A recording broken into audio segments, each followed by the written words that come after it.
Ce magazine vous est proposé en partenariat avec la région Alsace.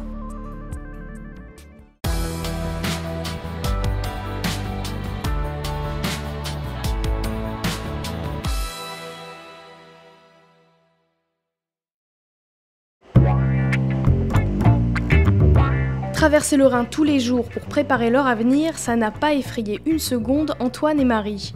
L'une est française, l'autre est allemand. Leur point commun, ils réalisent tous les deux un apprentissage transfrontalier. Marie a rejoint Jobs Technologies à Fribourg depuis bientôt 1 an. La jeune fille a très vite été confrontée à la langue allemande, un avantage dont elle a su tirer profit. Comme ma famille elle a déménagé en Suisse allemande, j'ai simplement suivi et quand je suis revenue en France, j'ai vu que j'avais vraiment cet avantage par rapport aux autres de parler cette langue. Donc là, je me suis dit, faut que j'en profite et je pense que je peux vraiment beaucoup apprendre de travailler à l'étranger. Moi, je pense que l'avenir de l'Europe, c'est vraiment ça, quoi, de pouvoir travailler où on veut, dans n'importe quel pays.